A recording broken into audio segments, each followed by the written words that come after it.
Hello mga Philos! Welcome back to our Osaka, Japan adventure. My name is Maika and kasama ko ngayon si Marlon. Mga full-time nurses nga pala kami and part-time lakotsera na rin. Ayan, syempre naman guys, gala-gala din tayo pag may time. So sa aming previous vlogs ay na-share na namin sa inyo ang aming mga flight, travel, and hotel expenses.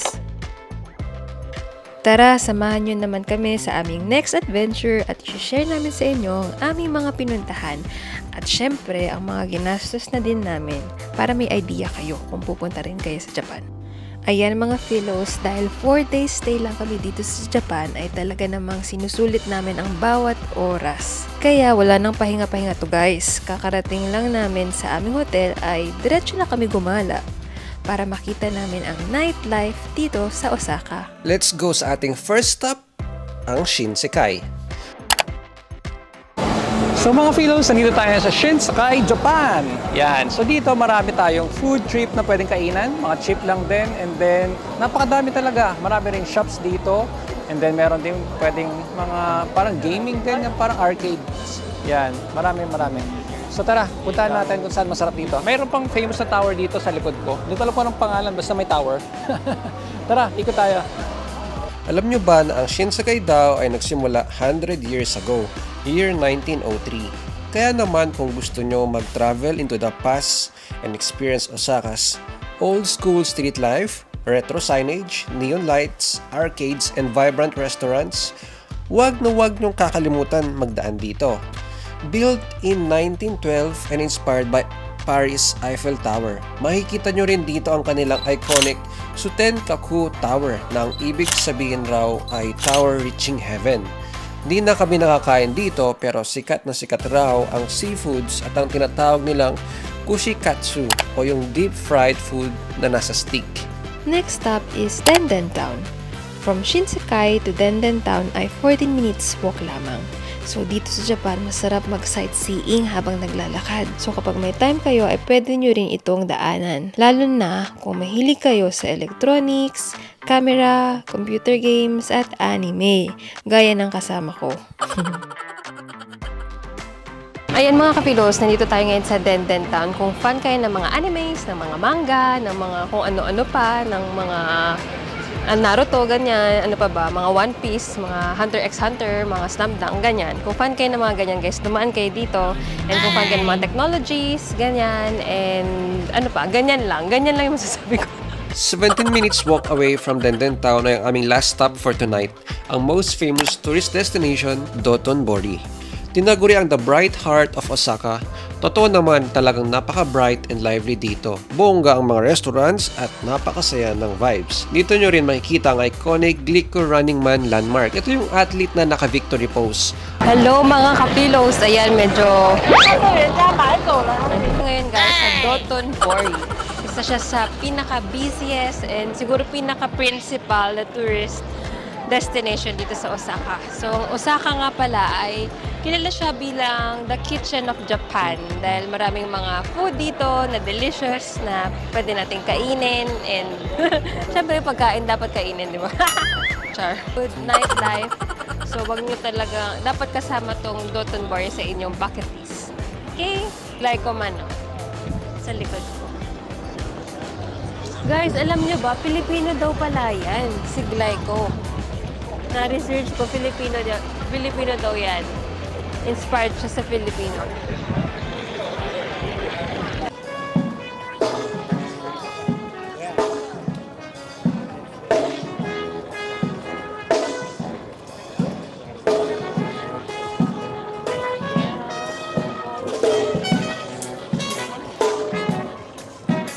And makikita nyo rin dito ay puro food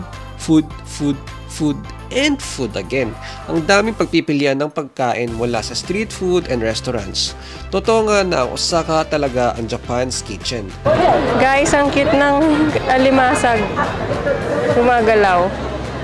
Dito na kami nag-dinner at kumain kami ng kanilang famous and our favorite takoyaki. Para malaman nyo kung saan ang masarap ay hanapin nyo lang daw ang may pinakamahabang pila. Tingnan natin yung takoyaki dito. Kung anong pinagkaiba sa takoyaki sa Canberra. Ayan.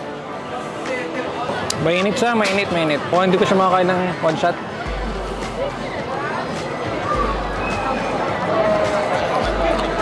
Sarap. Sarap ng flavor niya.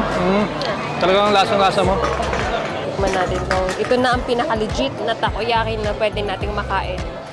Nag-search din pala kami kung saan ang pinakamasarap na ramen at nag-decide kami kumain dito sa Ichiran Ramen. 24/7 open ang restaurant pero hulaan nyo mga Philos kung gaano kami katagal pumila. Yes, 70 minutes ang waiting time. Guys, 70 minutes daw yung waiting time dito sa ramen. Pero pumunta kami ni Marlon para matikman talaga. Kasi nandito na nga kami. So, tikman na natin guys. Para pala siyang teamwork. Mahaba yung pila guys. Ayan o. Ramen. Alam natin walang pila sa labas na. Tingnan nga natin kung worth it ba pumila ng ganito katagal para sa ramen nila. So bibigyan nila kayo ng papel o di ba parang meron pa kayong quiz bago kumain. Pero pwede nyo ito i-customize ang ramen na kakainin nyo. Depende sa richness, flavor, spicy level at iba pa. Ang total pala na binayaran namin ay 2,410 Japanese yen or 24.65 AUD or 885.21 Philippine peso. So for dalawang ramen with one drink. Guys, 70 minutes yun.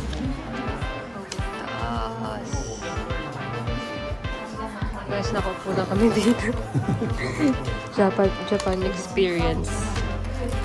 Nakupo na kami sa hagdan, guys. 70 minutes wait. Guys, nakikita ko ng pintuan sa ramen house.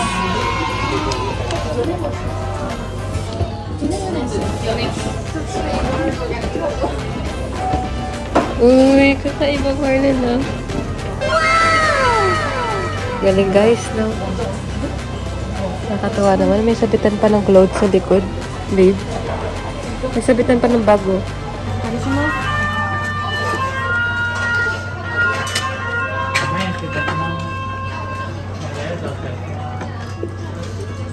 Pwede ko magpalit yung babe kung gusto mo kumain.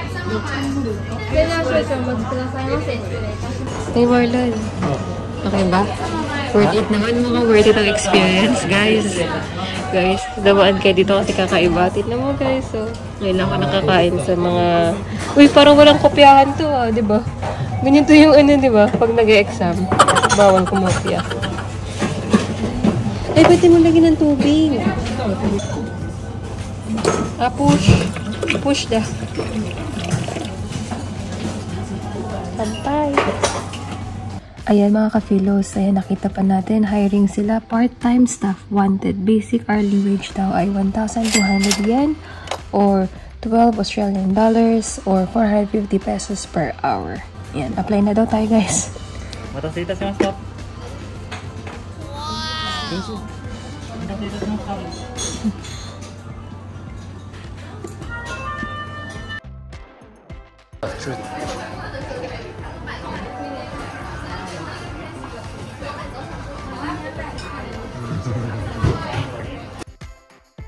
So, overall, para sa aming buong experience ng pagkain ng ramen dito sa Japan, ay tingin namin ay nasulit naman namin ang pagpila namin. Ayan mga ka-Philos, salamat sa panonood ng aming vlog. And ayan, uuwi na tayo. Kung hindi lang tayo napapagod, ay maglalakad pa tayo kaso nga lang wala na tayong energy. So, kahit na wala tayong energy, happy naman tayo at na-explore natin ang Osaka. Ayan. First day pa lang. So, see you soon again or next vlog. See you guys. Bye-bye. Babush!